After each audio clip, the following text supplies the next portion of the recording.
A sala de audiência estava completamente silenciosa. Um silêncio pesado, frio, quase sufocante. Eu me lembro de cada detalhe daquele dia. As paredes cinzentas, as luzes fortes do teto, e o som dos meus próprios passos. Meu nome é Sophia Reynolds. Tenho 37 anos. E naquela noite, quando meu próprio irmão tentou destruir toda a minha vida, eu não disse uma única palavra. Nada. Fiquei apenas sentada, com as mãos cruzadas sobre a mesa, observando o teatro que ele tinha montado. Ele estava de pé, a poucos metros de mim. Usava um terno caro, perfeitamente alinhado, e tinha aquele sorriso confiante de sempre. Derek Reynolds. O filho perfeito. O orgulho da família. Ele olhava para os juízes do tribunal disciplinar com uma expressão de falsa tristeza. Com uma voz firme, ele começou a mentir. Ele disse que eu vinha praticando a advocacia de forma ilegal há anos. Disse que eu tinha falsificado meu diploma. Ele olhou nos olhos daquelas pessoas e afirmou que cada cliente que defendi tinha sido enganado por uma fraude. Atrás dele, sentados nas primeiras fileiras, estavam meus pais. Eles pareciam duas testemunhas em um funeral. Balançavam a cabeça, fingindo chorar, fingindo lamentar o erro da filha. Mas eu conhecia aquele olhar. Eles não estavam ali para me apoiar. Eles estavam ali para me enterrar.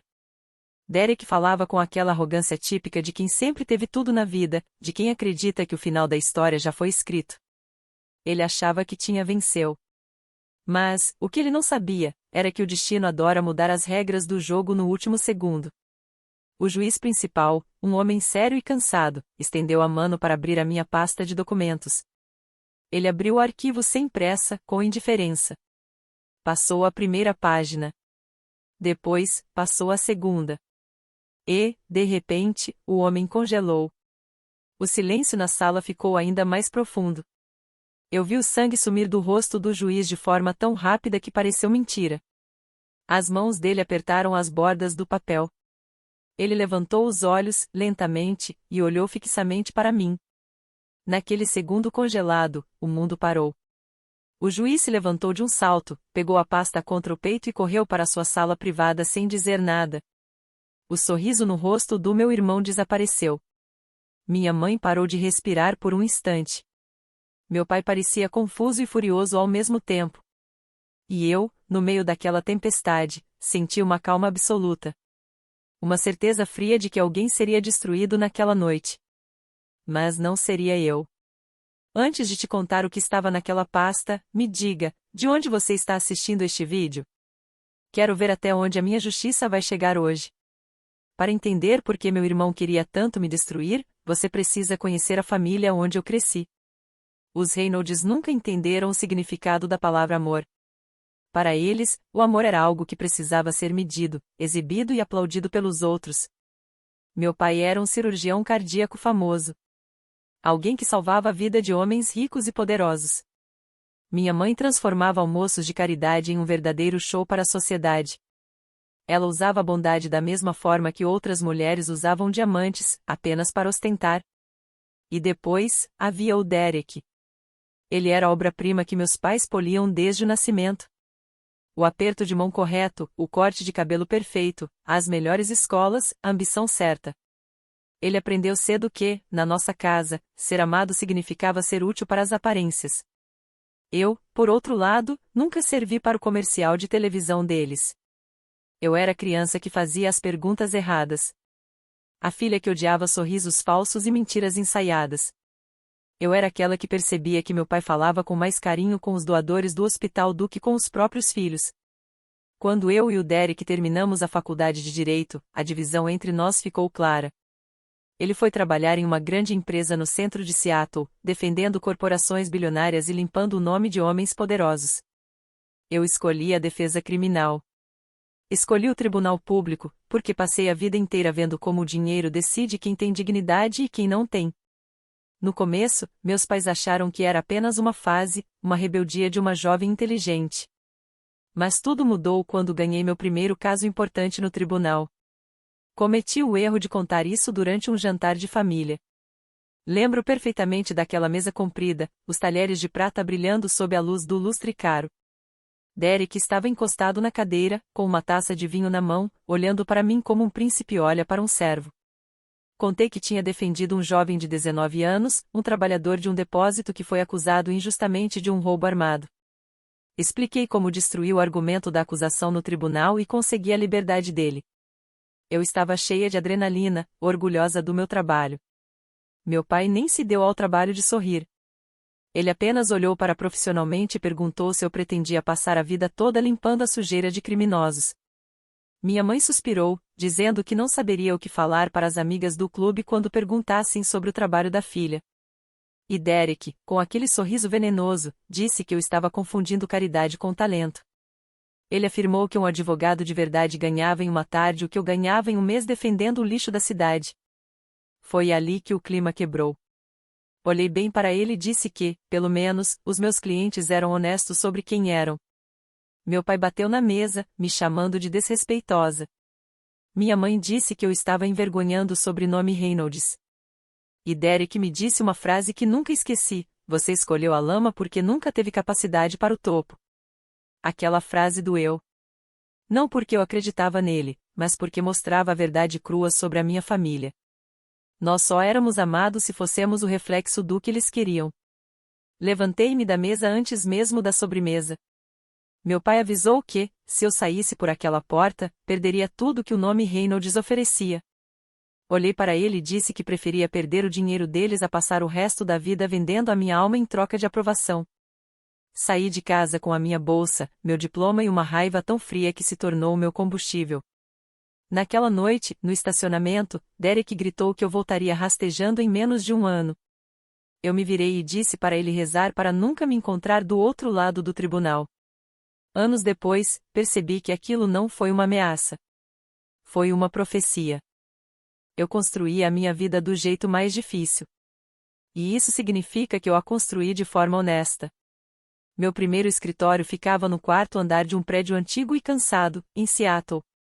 Na porta de vidro, eu mandei escrever Reynolds Justice Group. Eu me recusei a deixar que a minha família ficasse com o controle do meu próprio nome. A sala de espera tinha apenas 2 cadeiras que não combinavam, uma mesa de segunda mão e um aquecedor velho que fazia barulho o inverno inteiro. Naqueles primeiros anos, eu vivia à base de café forte, blocos de papel amarelo e aquela teimosia que as pessoas confundem com loucura. Até que você começa a vencer. Eu aceitava os casos de pessoas que ninguém mais queria defender. Mães solteiras acusadas de fraude por usarem endereços falsos para conseguir escolas melhores para os filhos. Imigrantes empurrados a assinar acordos de culpa sem entender o que estava escrito. Jovens tratados pelo sistema como se tivessem nascido culpados. Toda semana, eu via como o sistema destruía rápido quem não tinha dinheiro para pagar advogados caros. Com o tempo, comecei a crescer. Contratei o Ramon Elis, um antigo funcionário do tribunal com uma memória impressionante para prazos. Depois, contratei a Tessa Von, uma advogada jovem, com uma inteligência feroz e paciência zero para mentirosos elegantes. Nós 3 construímos o escritório com base na obsessão. Nós checávamos tudo 2 vezes. Nunca confiávamos em histórias perfeitas. Tratávamos cada prova como se ela estivesse escondendo um segredo. E foi assim que fiz inimigos. Os promotores odiavam advogados que realmente liam os processos. Sempre que eu vencia um advogado rico e descuidado no tribunal, o Derek assistia a tudo do topo da sua torre de vidro. Ele nunca me ligou para dar os parabéns.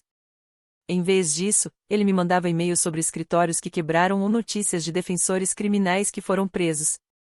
Não havia mensagem no texto, apenas o link. Era como se ele estivesse batendo no vidro da minha vida, esperando o momento em que eu iria quebrar. Então, surgiu o caso que mudou tudo. Uma mulher chamada Helena Marques ligou para o meu escritório numa terça-feira à noite. O irmão dela tinha sido preso em uma investigação complexa de fraude financeira. O caso envolvia uma empresa de logística e uma tentativa de compra por parte de um concorrente muito maior. Os grandes escritórios de advocacia recusaram o caso, porque o outro lado tinha conexões políticas e muito dinheiro. Quando li os documentos da acusação, percebi que algo estava limpo demais. As provas pareciam organizadas perfeitamente e o depoimento das testemunhas batia direitinho. Casos reais de fraude são bagunçados. A ganância sempre deixa digitais. Aquele caso parecia um teatro. Eu aceitei na hora. O julgamento foi marcado com o juiz Nolan Graves, o mais temido da região.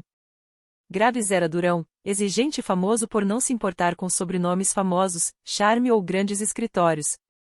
Ele se importava apenas com fatos. Na primeira vez que fiquei de pé no tribunal dele, ele olhou para o meu terno simples com desdém. Mas, no terceiro dia de julgamento, aquele olhar mudou. Ramon e Tessa me ajudaram a revirar os dados do servidor. Nós provamos que a principal testemunha da acusação tinha sido paga pelo concorrente para fundar o meu cliente. No interrogatório, eu destruí aquela testemunha usando apenas um registro de entrega e um horário que ele não esperava.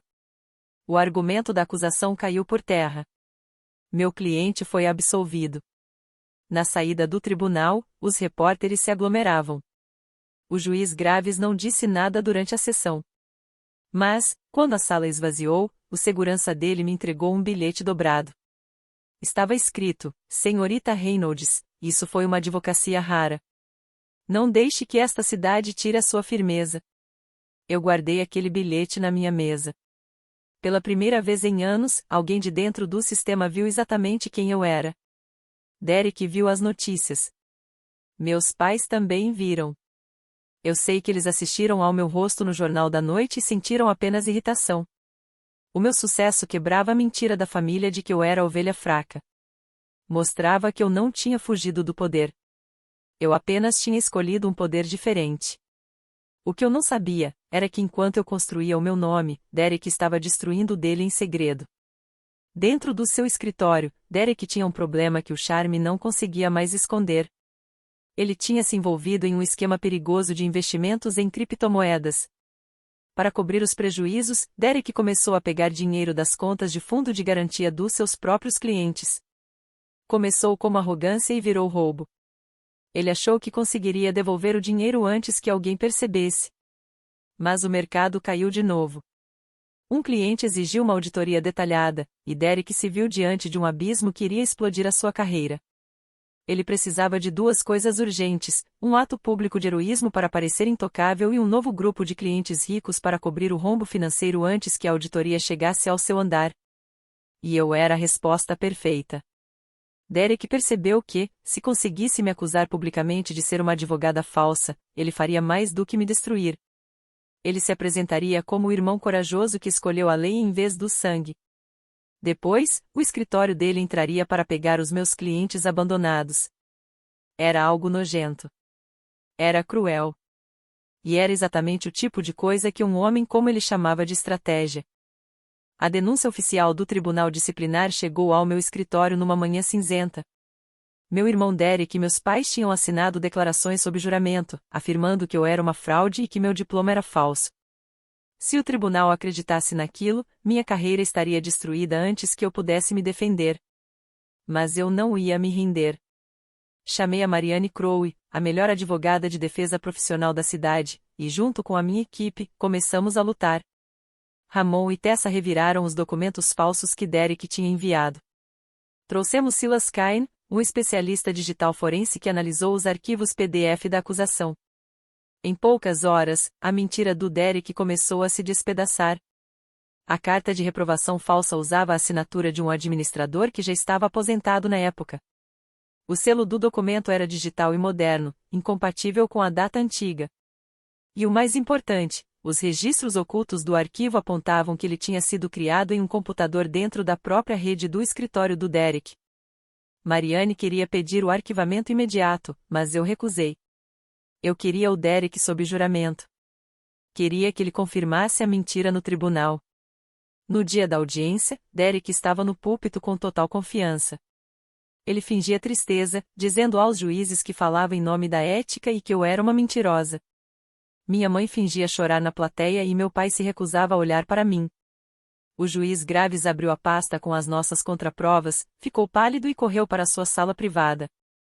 15 minutos depois, ele voltou com um documento emoldurado. Era o veredito do caso Helena Marques, que eu havia vencido meses antes. O juiz olhou para Derek e anunciou que tinha ligado diretamente para o arquivo físico do Estado. Minha licença era totalmente válida. Graves apontou todas as fraudes digitais e erros grotescos da denúncia de Derek.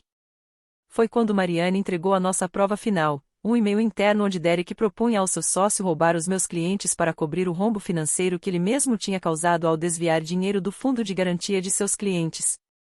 A sala congelou. O juiz olhou para Derek com nojo e disse: "Isso nunca foi sobre ética. Isso é apenas um roubo disfarçado de virtude." Derek desmoronou por completo.